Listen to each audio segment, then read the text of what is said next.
तेवढ्यात आपल्याला पिंटू शेट मोडक वडकीकरांचं कॉकटेल आणि मल्हार खाली सेमीला खाली पळाय जाताना दिसले आणि कॉकटेलच्या पलीकडच्या फाटीतून बावधनकरांचा लक्षही खाली सेमीला पळाय चाललेला आणि बावधनकरांच्या लक्षाच्या अलीकडच्या फाटीतून गुरु 0084 सेमीसाठी खाली पळाय चाललेला आणि गुरुच्या मागोमाग पलीकडच्या फाटीतून स्वर्गीय रणजित सर निंबाळकर आणि पैलवान अभिजित भाई पवार यांचा वेगाचा शेवट सर्जा आणि कारुंडेकरांचा व्हाईट गोल्ड चिक्याही खाली सेमीला पळाय चाललेला आणि चिक्यान सर्जाच्या मागोमाग वस्ताद आबा डोंगरे वायकरांचा पेडगाव हिंद केसरी नंद्या आणि छोटा ड्रायव्हर कोराळेकरांचा बाजीराव खाली सेमीला पळाय चाललेला. चला म्हणलं आता निकालापासून सेमी बघत बसावं. सर्व सेमीच्या गाड्या खाली पळाय गेल्यावर नंबर टेकर यांनी लगेच नंबर टाकायचं चालू केलं. चौदरवाडीकरांनी मैदानाचं नियोजन एकदम खट्टच केलं बघा. चला म्हणलं आता पहिला सेमी खाली उभा राहिला. आता पहिला सेमी बघत बसावं. तेवढ्यात खालनं तुफान अशा वेगानं पहिला सेमी सुटला आणि तुफान अशा वेगानं गाड्या निकालाकडे आल्या आणि या सेमी मध्ये सर्किट आणि सशाने बाजी मारली.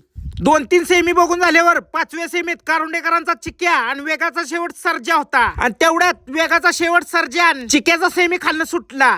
काय तुफान अशा वेगानं 5वा सेमी बी वरती आला आणि या आताच्या 5व्या सेमी मध्ये कारुंडेकरांचा चिक्या आणि वेगाचा शेवट सर्जाने बाजी मारली.